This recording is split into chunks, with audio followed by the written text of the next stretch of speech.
বলেছি দাবার অঙ্ক বড় জটিল এবং চাল দিতে হয় বড় হিসেব কষে। আর তার চেয়েও বড় জটিল ভোটের অঙ্ক। সামনে থাকে অনেক প্রার্থী, অনেক দল, আর অনেক মত, গোত্র এবং আঞ্চলিক নানা ফ্যাক্টর। আর এসবই নির্ধারণ করে নির্বাচনের জয় পরাজয়ের একটি জটিল সমীকরণ। এবং আমরা ধারাবাহিকভাবে বিভিন্ন জেলা নিয়ে কথা বলছি, নির্বাচনের ফ্যাক্টরগুলো নিয়ে আলাপ করছি। গতকাল আমরা চট্টগ্রামের 5টি আসনের ভোটের অঙ্ক মিলিয়েছি। আজকে আমরা মানিকগঞ্জের 3টি আসনের ভোটের অঙ্ক মেলানোর চেষ্টা করব। আপনাদেরকে ভোটের অঙ্কে স্বাগত জানাচ্ছি। আপনাদের সঙ্গে আছে আমি রাকিব হাসান। আমরা মূল আলাপে যাওয়ার আগে কয়েকটি তথ্য জানিয়ে রাখার চেষ্টা করি দর্শক। মানিকগঞ্জ 1, এটা মূলত ঘিওর, দৌলতপুর এবং শিবালয় এই 3টি উপজেলা নিয়ে তৈরি এবং বলা হচ্ছে বিএনপির প্রয়াত মহাসচিব খন্দকার দেলোয়ার হোসেনের এই আসনে প্রথম ধাপে কাউকে প্রার্থী ঘোষণা করেনি বিএনপি এবং দ্বিতীয় ধাপে 4 ডিসেম্বর আমরা দেখেছি জাতীয় নির্বাহী কমিটির যে সদস্য এবং জেলার আহ্বায়ক কমিটির 1 নম্বর সদস্য এস.এ. জিন্নাহ কবিরকে মনোনয়ন দেওয়া হয় এবং তিনি ছাড়া দলের মনোনয়ন প্রত্যাশী ছিলেন খন্দকার দেলোয়ার হোসেনের বড় ছেলে জেলা বিএনপি সদস্য খন্দকার আকবর হোসেন। এবং আমরা দেখেছি প্রেস ক্লাবের সামনে একটা মানববন্ধনও, একটা কর্মসূচিও তিনি করেছিলেন। দৌলতপুর উপজেলা পরিষদের সাবেক চেয়ারম্যান এবং জেলা বিএনপির সাবেক যুগ্ম সম্পাদক তোজামিল হক এবং জাসিসের কেন্দ্রীয় কমিটির সদস্য মোহাম্মদ আমিনুল হক রয়েছেন এই মানিকগঞ্জ 1 আসনে। ওদিকে মানিকগঞ্জ 2-এ, যেটা হরিরামপুর, সিংগাইর এবং সদরের 2 ইউনিয়ন মিলে তৈরি, সেখানে বিএনপি চেয়ারপারসন উপদেষ্টা ও সাবেক এমপি মইনুল ইসলাম খানকে মনোনয়ন দিয়েছে দল।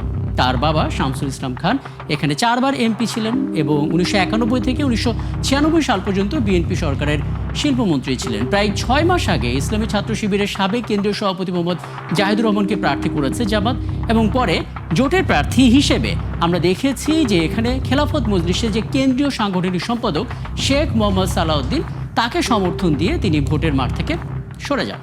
2008 সালে এই আসনে আমরা দেখেছি মহাজোটের প্রার্থী হিসেবে জাতীয় পার্টি অর্থাৎ জাপার সভাপতিমণ্ডলীর সদস্য এবং জেলা সভাপতি এস.এম. আব্দুল মান্নান এমপি নির্বাচিত হয়েছিলেন। তিনি মনোনয়নপত্র জমা দিলেও সেটা আবার বাতিল হয়ে যায়, তিনি আপিল করবেন বলে জানিয়েছেন। আর সবশেষ মানিকগঞ্জ 3, এটা সদর এবং সাটুরিয়া দুটো জায়গা নিয়ে তৈরি এবং চেয়ারপারসন উপদেষ্টা ও জেলার আহ্বায়ক আফরোজা খানম রিতাকে মনোনয়ন দিয়েছে বিএনপি। তিনি সাবেক মন্ত্রী এবং শিল্পপতি প্রয়াত হারুনুর রশিদ খান মুন্নুর বড় মেয়ে এবং দীর্ঘদিন ধরে তিনি রাজপথে থেকে জেলে বিএনপির নেতৃত্ব দিচ্ছেন। বিএনপির প্রতিদ্বন্দ্বী হিসেবে জামাতের ঢাকা মহানগর উত্তরের সহকারী পরিচালক দেলোয়ার হোসেনকে মনোনয়ন দিয়েছে জামাত। আর বাংলাদেশ খেলাফত মজলিসের কেন্দ্রীয় নায়েবে আমির মুফতি শাহ সাইদ নূর, তিনি কিন্তু এখানে আসলে মনোনয়ন পেয়েছেন।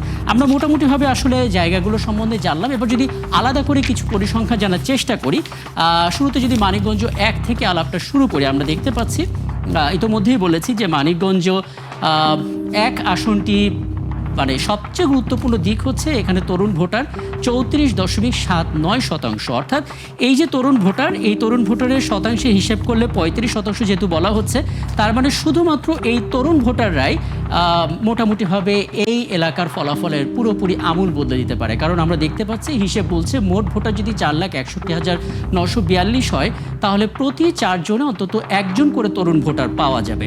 তার মানে বলে দেওয়া যায় যে তরুণ ভোটাররাই আসলে এই জায়গার মূল গেম চেঞ্জার। সেই হিসেবে আমরা দেখতে পাচ্ছি 20,680 জন নতুন ভোটার এসেছেন। কিন্তু 2008 সাল থেকে যারা আসলে ভোট দিতে পারছিলেন না, তারা যদি এইবার যুক্ত হন, তাহলে সেক্ষেত্রে মোট ভোটারের সংখ্যাটা আরও বেড়ে যাবে। তার মানে একটা বড় রকমের চিত্র আমরা এখানে দেখতে পারবো। বলে রাখা প্রয়োজন, এখানে কিন্তু বিএনপি প্রার্থী হিসেবে এস.কে. জিন্নাহ কবির আছেন। মূলত তিনি বিএনপির পক্ষ থেকে মনোনয়ন পেয়েছেন, যদিও এখানে আমরা দেখতে পাচ্ছি আরও 2 জন হেভিওয়েট প্রার্থী রয়েছে। মানিকগঞ্জ 2 আসনের দিকে যদি তাকাই, সেখানে আমরা দেখতে পাচ্ছি সিংগাইর এবং হরিরামপুর এই দুটো জায়গা নিয়ে আসলে মানিকগঞ্জ 2 আসন। সেই মানিকগঞ্জ 2 আসনের ক্ষেত্রে মোট ভোটার আমরা দেখতে পাচ্ছি 4,72,622 এবং সেই হিসেবে ভোটার বৃদ্ধির যে পরিমাণ সেটা 1,58,131। আমরা যদি নারী পুরুষের সংখ্যাটার দিকে খেয়াল করি, আমরা দেখতে পাচ্ছি যে এখানে কিন্তু পার্থক্য খুবই সামান্য। তার মানে এই আসনে যারা নারীদেরকে উপেক্ষা করবেন, তিনি আসলে জয়ের সম্ভাবনা থেকে ধীরে ধীরে দূরে সরে যেতে থাকবেন। কাজেই এই আসনটাতে নারীদের প্রতি বাড়তি নজর দেওয়া প্রয়োজন। একই সঙ্গে তরুণ ভোটার 33.46%। খুব কম আসনই আছে যেখানে এত তরুণ ভোটার সম্পৃক্ত থাকে। কাজেই বলা যেতে পারে যে এখানে আসলে গেম চেঞ্জার হিসেবে তরুণ ভোটাররা তো থাকবেই, এবং হিসেব করে দেখা গেছে 4%-এরও বেশি এখানে সুইং ভোটার থাকতে পারে, অর্থাৎ তারা হয়তো নতুন করে ডিসিশন নিতে পারে। কারণ 2008 সাল থেকে অনেকেই ভোট দেননি বা ভোট দেওয়ার আগ্রহটা ছিল না, তারা যেহেতু যুক্ত হয়েছে কাজে তাদের সিদ্ধান্ত একটু বড় ভূমিকা রাখবে এখানে। মানিকগঞ্জ 3-এ যদি আমরা একটু খেয়াল করার চেষ্টা করি, সেখানেও আমরা বলে রাখি এখানে সাটুরিয়া একটা বড় জায়গা, এবং আজকে কিন্তু কয়েকটা ঘটনাও ঘটেছে। এখানকার যিনি আসলে স্বতন্ত্রভাবে দাঁড়িয়েছিলেন তাকে আসলে ঘাড় ধাক্কা দিয়ে বের করে দেওয়া হয়েছে, এমন একটা অভিযোগ দেওয়া হয়েছে। সেই অভিযোগ নিয়ে আজকে দিনভর তোলপাড় ছিল। তার মাঝখানেই আমরা দেখতে পাচ্ছি নির্বাচনের যে আনুষঙ্গিক কার্যক্রম সেটা চলছে। মানিকগঞ্জ 3-এ 3জন হেভিওয়েট প্রার্থী রয়েছেন। আমরা শুরুতে বলছিলাম আফরোজা খানম রীতা বিএনপি প্রার্থী হিসেবে আছেন, আতাউর রহমান আতা স্বতন্ত্র প্রার্থী, তিনি জেলা বিএনপির শীর্ষ কর্মকর্তা, এবং মাওলানা দেলোয়ার হোসেন জামাত ইসলামীর প্রার্থী রয়েছেন। তার মানে বোঝা যাচ্ছে এখানেও তরুণ ভোটারের সংখ্যাটা মানিকগঞ্জ 3টি আসনের মধ্যে সবচেয়ে বেশি, 36%-এরও বেশি, বলা যেতে পারে 37%। কাজে তাদের একটা মূল ফ্যাক্টর হিসেবে তারা কাজ করবে এবার নির্বাচনে।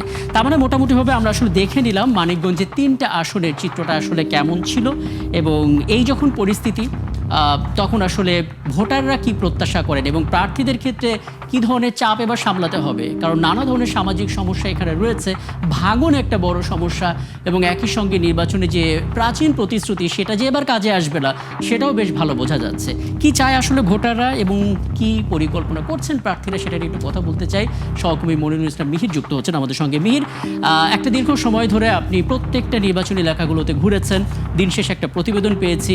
নারী ভোটারদের কথা আলাদা করে তো জানার চেষ্টা করব, তবে মূল সমস্যাটা কি একটু বলবেন। আসলে এই 3টা আসনের মধ্যে সবচাইতে চ্যালেঞ্জিংয়ের কোনটা হতে পারে, এবং প্রার্থীদের মধ্যে নানামুখী রেষারেষি তো রয়েছে, কিন্তু দিন শেষে একটা ভালো নির্বাচন সবাই প্রত্যাশা করে। কাজে প্রার্থীদের কথা একটু বলবেন আমাদেরকে।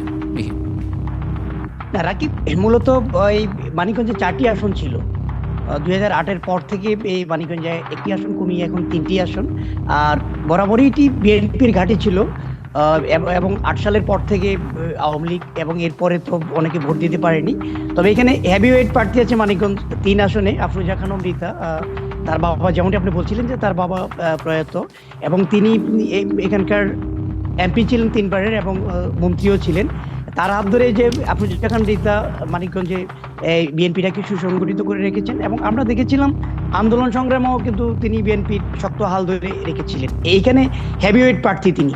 এর বাইরে মূল সমস্যাটা হচ্ছে যে মানিকগঞ্জ 3, মানিকগঞ্জ 2, মানিকগঞ্জ 1-এ 3 আসনেই বিএনপির স্বতন্ত্র অর্থাৎ বিদ্রোহী প্রার্থী যারা, এটি একটি ফ্যাক্টর। যদিও আমরা দেখেছি মানিকগঞ্জ 3 আসনে স্বতন্ত্র প্রার্থী তার মনোনয়নপত্র বাতিল হয়েছে, 2 আসনেও স্বতন্ত্র প্রার্থী যিনি বিএনপির তারও মনোনয়নপত্র বাতিল হয়েছে। আর মানিকগঞ্জ 1 আসনে যিনি স্বতন্ত্র প্রার্থী তার মনোনয়নপত্রটি বহাল আছে। অর্থাৎ মানিকগঞ্জ 1 দিয়ে যদি আমি শুরু করি, সেখানে নদীবিধৌত অঞ্চল, 2টি উপজেলার বেশিরভাগই চরাঞ্চল, সেখানে মানুষের ভাঙন একটা বড় ফ্যাক্টর, এবং চরাঞ্চলের ভোটার যারা তারা সেখানে অনেক দুঃখ কষ্টেই থাকে। আমরা দেখেছি যে চরাঞ্চলের মানুষগুলিকে যারা বেশি আকৃষ্ট করতে পারবে সেখানে কিন্তু ভোটগুলি বেশি পাওয়া যাবে। এবং এক্ষেত্রে আমরা দেখেছি যে বিএনপির প্রার্থী যিনি আছেন এস এ জিন্নাহ কবির, তিনি চরাঞ্চলের দিকে বেশি ঝুঁকে গেছেন, এবং স্বতন্ত্র প্রার্থী যিনি আছেন তোজাম্মেল হক তোজা, সেও কিন্তু ওই দিকে বেশিরভাগ কাজ করছে। মূলত সেখানে আমরা দেখেছি যে স্বতন্ত্র প্রার্থী এবং বিএনপির প্রার্থী যিনি, তার সাথে একটা লড়াই হবে। আর আপনি খুব চমৎকার করে বলছিলেন, এখানে একটা বিষয় বলবেন। মানে আমরা দেখতে পাচ্ছি যে মানিকগঞ্জের এই যে 3টি আসন, এই 3টি আসনে আসলে চোখে পড়ার মতো অবস্থায় রয়েছে আসলে তরুণ ভোটাররা। আমরা দেখতে পাচ্ছি কোনোটাই আসলে 35%-এর নিচে নেই, গড়ে 35% বলা যায়। তার মানে প্রতি 4 জনকে আমরা যদি বিবেচনা করি তার ভিতরে অন্তত 1 জন তরুণ ভোটার পাওয়া যাবে। তরুণদেরকে আকৃষ্ট করার জন্য তো নতুন নতুন কিছু প্রক্রিয়ার মধ্যে দিয়ে যেতে হয়, কিছু প্রতিশ্রুতি দিতে হয়, কারণ তারা এবার মানে কাজে বিশ্বাসী, কথায় বিশ্বাসী না। প্রার্থীরা আসলে তরুণদেরকে কিভাবে সেই জায়গাটাতে নিয়ে আসছে, অর্থাৎ প্রতিশ্রুতি জায়গাটা কেমন দিচ্ছে তারা? আমরা তেমনই দেখেছিলাম যে তরুণ ভোটার যারা আছে, আসলে তরুণ ভোটাররা তো এবার নতুন ভোট দিবেন, এবং সেক্ষেত্রে প্রার্থীরা আগে থেকে তারা কিন্তু একটা অঙ্ক কষে নিয়েছেন যে তরুণ ভোটারদেরকে তারা আকৃষ্ট করবেন, তাদের ভোট একটা মূল্যবান ভোট। সেক্ষেত্রে আমরা বিএনপি প্রার্থী যারা, তাদেরকে আমরা দেখেছি এর আগে যখন উঠোন বৈঠকগুলি করেছেন, তারা বিভিন্ন জায়গায় যখন গিয়েছিলেন তখন তরুণ ভোটারদেরকে বিভিন্নভাবে আকৃষ্ট করেছেন। যেমন তারা বলছেন যে চাকুরি দেওয়ার ক্ষেত্রে তরুণ ভোটাররা যেন, এবং ডিজিটাল যে ক্ষেত্রে, সেই ক্ষেত্রে তরুণ ভোটারদের তারা আকৃষ্ট করেছেন। অর্থাৎ তরুণ ভোটাররা যেন সামনের দিকে দেশটাকে এগিয়ে নিয়ে যেতে চায়, এরকম নানান ধরনের প্রতিশ্রুতি কিন্তু প্রার্থীদের আছে। আমরা জেলা বিএনপির যে প্রার্থী 3 জন আছেন তারা যেমনটি করেছেন, অন্যান্য যারা দেখেছি আমরা জামাতের প্রার্থী আছেন, তারাও কিন্তু চাচ্ছেন যে তরুণ ভোটার যারা তাদেরকে আকৃষ্ট করার জন্য এরকম প্রতিশ্রুতি কিন্তু আছেন। এবং এই সংখ্যাটা আপনি যেমনটি বলছেন যে একেবারে সংখ্যাটা কিন্তু কম নয়, এবং তরুণ ভোটাররা এবার ভোট দিবেন। 2008 সালের পর থেকে অনেকে কিন্তু ভোট দিতে পারেননি, শুধু তরুণ ভোটাররা না, অনেকেই দেননি, কিন্তু তরুণ ভোটারদের ভোট অনেক মূল্যবান। তারা এবার ভোট দিবেন এবং তাদেরকে যারা বেশিরভাগ আকৃষ্ট করে নিতে পারবেন সেই পক্ষে মূলত যাবে, তেমনটি কিন্তু আমরা মাঠ পর্যায়ে দেখেছি। এবং অন্যান্য শ্রেণী পেশার মানুষ যারা আছেন তারাও কিন্তু এবার চাচ্ছেন যে এবার ভোট আসলে দিবেন, অনেক বছর পর তারা স্বাচ্ছন্দ্যভাবে ভোট দিতে পারবেন। সেই ক্ষেত্রে তারা প্রার্থী বিবেচনায় তারা চাচ্ছেন যে যিনি আসলে সৎ, যিনি তাদের জন্য কাজ করবেন এবং দেশটাকে এগিয়ে নেওয়ার জন্য কাজ করবেন, এমন প্রার্থীকে কিন্তু ভোট দেওয়ার জন্য এখানকার মানুষ এবং তরুণ যারা আছেন তারা কিন্তু চাচ্ছেন। চমৎকার, অনেকগুলো ধারণা আপনার কাছ থেকে পেলাম, এবং নিশ্চয়ই মানিকগঞ্জে প্রার্থীরা আসলে কি করবেন না করবেন সেটাও পরবর্তীতে ধাপে ধাপে আপনার প্রতিবেদন থেকে আমরা পেতে থাকবো। ধন্যবাদ যুক্ত হওয়ার জন্য। সহকবি মনিরুল ইসলাম মিহির আমাদের সঙ্গে ছিলেন, এবং তার কাছ থেকে আসলে আমরা মানিকগঞ্জে 3টি নির্বাচনী যে আসনগুলো রয়েছে সেখানে মূলত ফ্যাক্টরগুলো একটু জানার চেষ্টা করছিলাম। আমরা বিরতিতে যাচ্ছি, বিরতির পর ফিরে এসে আমরা একজন নির্বাচন বিশ্লেষকের সঙ্গে কথা বলবো এবং জানার চেষ্টা করব একটা সুষ্ঠু নির্বাচনের ক্ষেত্রে এই জায়গাটাতে কি কি চ্যালেঞ্জ এবং কি কি সম্ভাবনা জায়গাটা রয়েছে। ছোট্ট একটি বিরতির পর ফিরছে, আমাদের সঙ্গেই থাকবেন।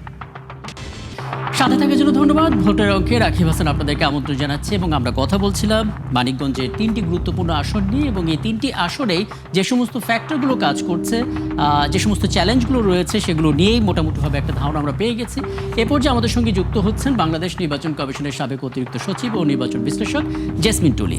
জেসমিন টুলি, আপনাকে আমন্ত্রণ জানাচ্ছি এবং কৃতজ্ঞতা জানাচ্ছি আপনি আমাকে সময়টা দিচ্ছেন। এবং আমরা আজকে কথা বলছিলাম মানিকগঞ্জের 3টি আসন নিয়ে, এবং 3টি আসনের মধ্যে আমরা অত্যন্ত মানে বিস্ময়ের সাথে লক্ষ্য করছি খুব কম সংখ্যক আসনের মধ্যে তরুণ ভোটাররা থাকে সবচাইতে বেশি, এবং এখানে কিন্তু সেই সংখ্যাটা সবচাইতে বেশি এবং গড়ে প্রায় 36% কাছাকাছি। তার মানে বোঝা যাচ্ছে যে এই সমস্ত জায়গাতে প্রতি 4 জন অন্তত 1 জন করে তরুণ ভোটার পাওয়া যাবে। 2008 সালের পরে অনেকেই ভোট দেন নেই, তারাও খুব আগ্রহী এবার ভোট দেওয়ার ক্ষেত্রে। তার মানে বোঝা যাচ্ছে বেশ জমজমাট একটা কিছু হতে যাচ্ছে। আপনার কাছে কি মনে হচ্ছে, প্রার্থীদের নিজেদের প্রচারণার যে পুরনো ধরন সেখান থেকে তো বেরোনো প্রয়োজন, কারণ যেহেতু তরুণ ভোটাররা রয়েছে, কি কি চ্যালেঞ্জ নিতে হবে আসলে এবার প্রার্থীদের? আপনাকে অনেক ধন্যবাদ। আসলে এবারকার নির্বাচনের প্রেক্ষাপটটা একদম ভিন্ন। এখানে প্রায় পুরো সারা দেশে প্রায় 4 কোটির উপরে ভোটার, তরুণ ভোটার, এবং মানিকগঞ্জে আপনার ডাটা অনুযায়ী দেখা যায় যে 36% প্রায় তরুণ ভোটার। তার মানে এই তরুণ ভোটাররাই মূলত ডিসাইসিভ ফ্যাক্টর হিসাবে কাজ করবে নির্বাচনে জয় পরাজয়ের ক্ষেত্রে। আর একটা যেটা এখানে গুরুত্বপূর্ণ, পুরো দেশেই প্রায় একই, যে 50% নারী ভোটারও আছে। প্রার্থীরা আসলে এবার আমরা নির্বাচনে যে সমস্ত প্রচারণার যে ধরন গুলো দেখছি বা তরুণদের চাহিদার মতন করে দেখেন, প্রচারণার ক্ষেত্রে এখানে কিন্তু ডিজিটাল মিডিয়াতে প্রচারণার জিনিসটা ওপেন করা হচ্ছে, পোস্টার বাদ দেওয়া হচ্ছে। তা এই ক্ষেত্রে আমার কাছে মনে হচ্ছে ঠিক আমাদের রাজনীতি সংস্কৃতি যেরকম, যে প্রচারণা মানে একজন প্রার্থী আর একজনের প্রার্থীর বিরুদ্ধে তার চরিত্র হনন করা, তার এই যে খারাপ কালচার থেকে বেরিয়ে এসে আসলে আগামী দিনে একজন রাজনীতিবিদ তার এলাকার বা তার মানুষের জন্য বা দেশের জন্য কি ধরনের কার্যক্রম করবে বা কি ধরনের প্রতিশ্রুতি তারা দিচ্ছে, এবং অন্যের মন্দ দিক তাকানোর চাইতে নিজের ভবিষ্যৎ পরিকল্পনা কি, দেশের অর্থনীতি, দেশে আর্থসামাজিক বেকারত্বের বিষয়টা, মানুষের কর্মসংস্থানের জায়গাগুলো, এগুলো দিকে দৃষ্টিপাত আমার মনে হয় বেশি করা উচিত এবং করবেও আমার কাছে মনে হচ্ছে প্রার্থীরা। কারণ মানুষ কিন্তু আর পুরনো ধারা রাজনীতির দিকে ফিরে যেতে চাচ্ছে না, তারা চাচ্ছে আমাদের আশার আলো দেখাক আমাদের যারা রাজনীতিবিদ, তারা দেশকে কিভাবে এগিয়ে নিয়ে যাবে। এই থেকে মনে হয় যে আমাদের প্রচারণার ক্ষেত্রগুলো তারা পরিচ্ছন্ন করবে, যে এক দল আর এক দলের সাথে মারপিট না করে, ব্যালট বাক্স ছিনতাই না করে, অথবা ব্যালট পেপারে স্ট্রাম্পিং না করে, বা ভোটারকে হয়রানিমূলক জায়গায় না নিয়ে অথবা কাউকে বাধা না দিয়ে বা অন্য প্রার্থীকে তার প্রচারণা বাধা সৃষ্টি না করে গঠনমূলকভাবে তারা এগিয়ে যাবে তাদের হলো প্রচারণাটা, এবং ডোর টু ডোর যাবে, মানুষের কাছে যাবে এবং তাদের যে লক্ষ্য আছে, যে আদর্শ আছে, যে কর্ম পরিকল্পনা আছে তা নিয়ে মানুষের কাছে যাবে। এইভাবে যদি আগায় তাহলে অনেক নির্বাচনটা যারা পরিচালনা করবে তাদের জন্য অনেক সহজ হবে কাজটা। এই হানাহানি বিশৃঙ্খলা এর থেকে বেরিয়ে আসতে হবে, কারণ এবারকার নির্বাচনটা আমাদের জন্য বড় চ্যালেঞ্জ, যেটা যে কোনো মূল্যে নির্বাচনটাকে ভালো করতে হবে এবং এটা যেন সকলের কাছে মোটামুটি ভাবে গ্রহণযোগ্যতা পায় দেশে এবং আন্তর্জাতিক ভাবে। সেইভাবে নির্বাচনী পরিবেশকে পরিচ্ছন্ন, এই পরিবেশকে পরিচ্ছন্ন একদম। রাখার আমি জন্য এখানে কিন্তু যদি আলাদা করে আপনার একটা পয়েন্ট একটু নজরটা নিই, প্রার্থীরা তাদের জায়গা থেকে যদি সাধ্য মতো আচরণবিধি মানে এবং ভোটাররাও সচেতন থাকে, তারপরও মাঝখানে একটা বড় ধরনের কিন্তু হয়ে যাচ্ছে ঠিক এই মুহূর্তে, সেটা হচ্ছে অপতথ্য। কারণ আমরা জানি এর আগের কোনো নির্বাচনে আসলে এই চাপটা এতটা নিতে হয়নি, কারণ এখন এআই সহ নানা কিছু আসছে। একজন প্রার্থীর সমর্থকরা আরেকজন প্রার্থীকে আক্রমণ করার জন্য এআইটা ব্যবহার করছে। মানুষ আসলে বুঝতে পারছে না কোনটা ঠিক কোনটা বেঠিক। ফ্যাক্ট চেক এখানে একটা বড় মাথা ব্যথার কারণ হয়ে দাঁড়িয়েছে, কারণ ফ্যাক্ট চেক না থাকলে আমরা সঠিকটা বুঝতে পারছি না। আপনার কি মনে হচ্ছে আসলে এই চাপটা কতটা ভোগাবে এবার? এটা আসলে আমাদের শুধু আমাদের দেশে না, পুরো বিশ্বে এটা একটা বড় সমস্যার কারণ হয়ে দাঁড়াচ্ছে। কারণ এখানে এআই ব্যবহার করে যে সমস্ত মিথ্যা ও অপতথ্য ছড়ানো হবে সেটা ভোটারকে বিভ্রান্ত করবে, ভোট দেওয়ার ক্ষেত্রেও তাকে দ্বিধাদ্বন্দ্বে ফেলবে। এই জন্য যেটা সরকার এবং ইলেকশন কমিশনকে উচিত যে তাৎক্ষণিকভাবে তারা যতক্ষণ না পর্যন্ত ওই কন্টেন্টের উপর ফ্যাক্ট চেক করে সত্য মিথ্যা সম্বন্ধে না কোনো ধারণা দিচ্ছে ভোটারদের কাছে, ততক্ষণ পর্যন্ত তারা যেন এটা আমলে না নেয়। আসলে এখানে তৎপর থাকতে হবে সরকারকে এবং ইলেকশন কমিশনকে, এবং প্রার্থীরা তারা নিজেরাও এ বিষয়ে আমার মনে হয় সজাগ থাকা উচিত, যে কোনো ধরনের অপতথ্য বা মিথ্যা তথ্য বা কারো চরিত্র হননের কারণে কেউ ক্ষতিগ্রস্ত না হয়ে পড়ে। এবং ভোটারদের এখানে সবচেয়ে বড় দরকার ভোটারদের সচেতনতা করে তোলা। সেটা প্রার্থীও করবেন, রাজনৈতিক দলগুলোর তো অবশ্যই একটা দায়িত্বই পড়ে গেছে এবারকার, যেহেতু সামাজিক যোগাযোগ মাধ্যমে তারা প্রচারণার কাজটা করবে। এবং ইলেকশন কমিশন এবং সরকারকেও কিন্তু আমরা যদিও এখনো পর্যন্ত সেরকম দৃশ্যমান তাদের কাছে কোনো কথা বা কোনো দেখিনি, কিন্তু আমার মনে হয় ইলেকশন কমিশন অবশ্যই তার নিজস্ব পরিকল্পনা নিয়ে আগাচ্ছে, যেহেতু তারাই এবার প্রথম নতুন একটা জিনিসের মাধ্যমে প্রচারণার জিনিসটাকে আইনসঙ্গত করা হয়েছে। সবশেষ ছোট করে যদি একটা বিষয় একটু জেনে নিয়ে তারপর আলাপটা শেষ করি, সেটা হচ্ছে যে এবার তো সীমানা পুনরুদ্ধারণের বিষয়টা এসেছে এবং নির্বাচনটাকে আরেকটু সুশৃঙ্খল করার জন্য এই উদ্যোগটা নেওয়া হয়েছে। যেহেতু এটা করা হলো, মানিকগঞ্জ 3-এর ক্ষেত্রে আমরা দেখতে পাচ্ছি কক্সবাজার জেলায় অবস্থিত জাতীয় সংসদে 296 আসন, কক্সবাজার 3 আসনটা কক্সবাজার জেলার পৌরসভা রামু উপজেলা ইত্যাদি। মোটামুটিভাবে আমরা যদি দেখি মানিকগঞ্জ 3 আসনের ক্ষেত্রে যে এই পরিবর্তনটা এসেছে, এইখানকার ভোটারদেরকে আসলে তাদেরকে নির্বাচনে আকৃষ্ট করতে প্রার্থীদের আলাদা কোনো বেগ পেতে হবে কিনা? আসলে নতুন এলাকা অন্তর্ভুক্ত হলে যদি প্রার্থী নতুন হয় তাহলে সমস্যা নেই, তার কাছে সব পুরো এলাকাটাই নতুন ভাবে সে প্রচারণা। কিন্তু পুরোনো প্রার্থী এর আগে ইলেকশন করেছে বা জিতে এসছে, তখন তার কাছে এই সীমানাটা যদি পরিবর্তিত হয়ে যায়, বিশেষ করে যেসব এলাকাগুলোতে তিনি কাজ করেছিলেন বা যেসব এলাকার ভোটারদের কাছে সে খুব জনপ্রিয় ছিল, সেই এলাকাটা যদি তার এলাকার থেকে বাইরে অন্য এলাকায় চলে যায় তাহলে তার জন্য এখানে চিন্তার বিষয় হয়ে যায়। আর নতুন এলাকার জন্য তিনি নতুন ভাবে কাজ করবেন, নতুন ভাবে তাকে পরিচিতি লাভ করবে ভোটারদের কাছে সেটা। কিন্তু তার এলাকাটা, তার জনপ্রিয় এলাকাটা কেটে গেলে তার জন্য আসলে একটু ঝামেলা হয়ে ওঠে। আবার নতুন করে পরিচিত হতে হয়, নতুন ভাবে তাকে এই এলাকার মানুষের কাছে আস্থার জায়গাটাকে তৈরি করতে হবে। একদম। আপনার এই গুরুত্বপূর্ণ পরামর্শ এবং পর্যবেক্ষণে আলাপটা শেষ করছি। অনেক ধন্যবাদ, আপনি আমাদেরকে সময়টা দিয়েছেন। এবং দর্শক, আমাদের সঙ্গে ছিলেন বাংলাদেশ নির্বাচন কমিশনের সাবেক অতিরিক্ত সচিব ও নির্বাচন বিশ্লেষক জেসমিন টুলি। এবং দর্শক, আমরা আমাদের মতো করে অঙ্কটা মেলালাম এবং আপনাদের বলে রাখি যে ভোটের যে অঙ্ক সেটা মেলাতে হবে কিন্তু আপনাকেই। কোন হিসেবে সেটা মেলাবেন সেটা আপনিই ভালো জানেন, এবং আমরা আসলে আমাদের জায়গা থেকে কেবল সেই চেষ্টাটাই করলাম। দেখা হবে আগামীকাল ঠিক রাত 10টায়, এবং আমরা আগামীকাল কথা বলার চেষ্টা করব মুন্সিগঞ্জ জেলা নিয়ে। এবং সরাসরি সংবাদ অনুষ্ঠান দেখতে চোখ রাখুন ৭১-এর ফেসবুক পেজে এবং সাবস্ক্রাইব করুন ৭১ ইউটিউব চ্যানেল। থাকুন ৭১-এর সাথে।